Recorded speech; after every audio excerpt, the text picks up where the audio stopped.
Good morning students.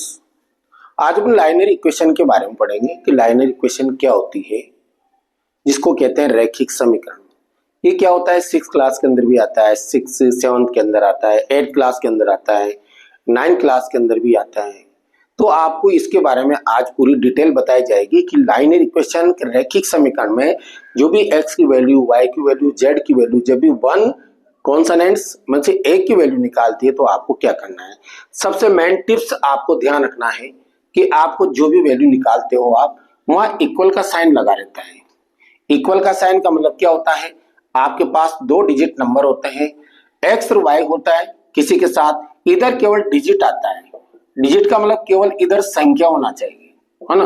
और इधर जितने भी कॉन्सोनेंट्स होते हैं, कॉन्सोनेंट्स इनकी A to Z तक जो भी वो दे, चाहे वो x दे, चाहे वो y दे, चाहे z दे, वो इधर होना चाहिए। और इधर केवल संख्या इनकी डिजिट या नंबर होना चाहिए।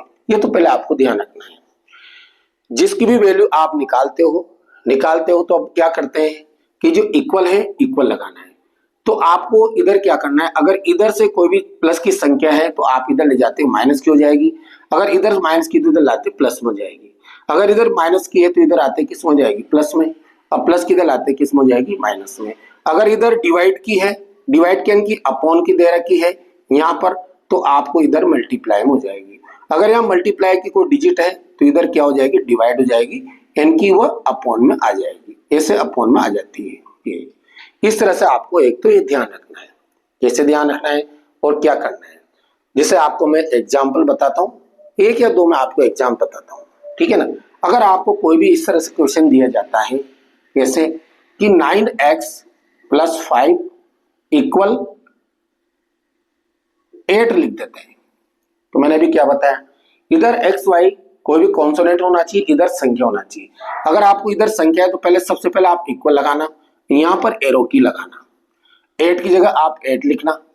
ये प्लस को इधर लाएंगे तो ये किसके हो जाएंगे, ये माइनस के हो जाएंगे। यहाँ क्या बचेगा, ये 9x बचेंगे।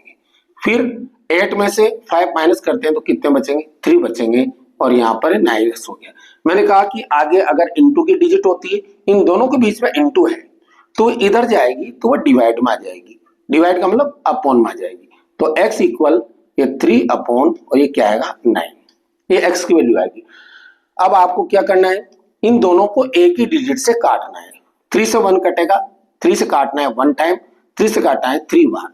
इनकी आंसर आएगा आपका x इक्वल 1/3, ये आंसर आएगा। बहुत सारे इक्वेशन है ऐसे, एक नहीं, लेकिन थोड़ा ध्यान रखें कि प्लस का इधर आएगा माइनस, माइनस का इधर आएगा प्लस। एग्जाम्पल नंबर 1 है, मैं आपको और एग्जाम्पल इसके बताता हूं, उस एग्जाम्पल के अकॉर्डिंग आप इसको समझना है। एग्जाम्पल नंबर 2 में आपके सामने बताता हूं, 10x + 5 = 3x + 20।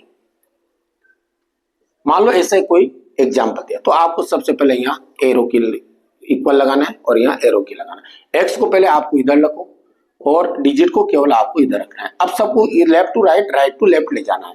ये प्लस के x है, इधर आते माइनस के 3x हो जाएंगे। ये प्लस के 5 है तो इधर आते ही माइनस के 5 हो जाएंगे। आपको ट्रांसफर करना है, हो गया। अब दोनों डिजिट एक तरफ आएगी, x की वैल्यू इधर आएगी, 10x और 3x। 10x में से 3x माइनस करेंगे 7x आएगा, हो गया। 20 में से 5 माइनस करेंगे 15 आएगा। अब ये इंटू की डिजिट होती है, अपॉन में चल जाएगी, तो x इक्वल 15 और अपॉन क्या आएगा 7, ये आपका आंसर, ये x की वैल्यू आएगी। पहले एग्जाम्पल में 1 डिजिट दी थी, डबल नंबर है, यहाँ दोनों तरफ डबल है। और कभी कभी क्या होता है कि अपॉन में भी आता है, फ्रैक्शन में आ जाता है, तो आपको फ्रैक्शन को कैसे सोल्व करना है। 2x + 1/3, माना कि यहां पर अपन क्या करते हैं, माइनस लगा देते हैं, -1/3 = 3/4। अब आपको क्या करना है, तो आपको 3/4 लिखना है। ये माइनस की डिजिट इधर आते हैं, प्लस के 1/3 हो जाएगा, यहाँ पर बचेगा 2x। अब अपॉन में आता है तो आपको इसका एलसीएम लेना है। एलसीएम लोगे कितना आएगा, 4 और 3 का एलसीएम आता है 12 आता है। डिवाइड करो, 4 से डिवाइड करो 12 को 3 टाइम, अब 3 को मल्टीप्लाई करेंगे 3 से, प्लस 3 से डिवाइड करो 12 को 4 बार, 4 को x इंटू करेंगे 4। अब आपको क्या करना है, यहाँ 2x लिखना है, इक्वल लिखना है। अब 3 3 जा 9, ये 9 और प्लस क्या लिखेंगे 4 और अपॉन क्या लिखेंगे 12। 2x इक्वल 9 4 13 और अपॉन 12, ये आपका आंसर हो गया। इस तरह से आप इनको डिवाइड करते हैं। तो अपॉन है, कभी कभी क्या होता है ब्रैकेट के अंदर देता है तो उसको आपको सोल्व करना है। Example number 4, 2 into x plus 3 दे दिया यहाँ पर और इक्वल यहाँ पर दे दिया 10। अब आपको पहले ब्रैकेट का मतलब क्या होता है, ब्रैकेट का होता है मल्टीप्लाई। 2 और इस ब्रैकेट के बीच में मल्टीप्लाई है, इस मल्टीप्लाई को 2 से इसको भी मल्टीप्लाई करना है, 2 को इससे भी करना है। तो आपको क्या करना है, 2 को x से इंटू करेंगे 2x आएगा, प्लस 2 को 3 से इंटू करेंगे 6 आएगा और फिर 10 की जगह आपको 10 हो जाए, ये सिंपल इक्वेशन हो जाएगी। प्लस की जगह प्लस लिखा, 10 की जगह 10 लिखेंगे, ये प्लस इधर लाएंगे तो ये माइनस हो जाएंगे, यहाँ पर बचेगा 2x।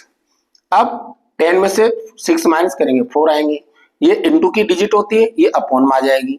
तो x इक्वल 4 अपॉन 2, 2 से कट जाएगा कितनी बार 2 बार, तो x की वैल्यू क्या होगी ये 2। इस तरह से आप लाइनर इक्वेशन को सोल्व करते हैं। ये 6, 7, 8 सभी क्लास के अंदर आती है अधिकतर, है ना। तो आप इस तरह से इस मेथड के द्वारा इसको इजी तरह से अपन सोल्व कर सकते हैं। अगर आपको ये वीडियो अच्छी लगे ना तो प्लीज लाइक कीजिए और सब्सक्राइब कीजिए ताकि नेक्स्ट वीडियो आपके पास आ सके और आप उस वीडियो का मजा ले सके और जितनी भी प्रॉब्लम होती है उनको सोल्व कर सके।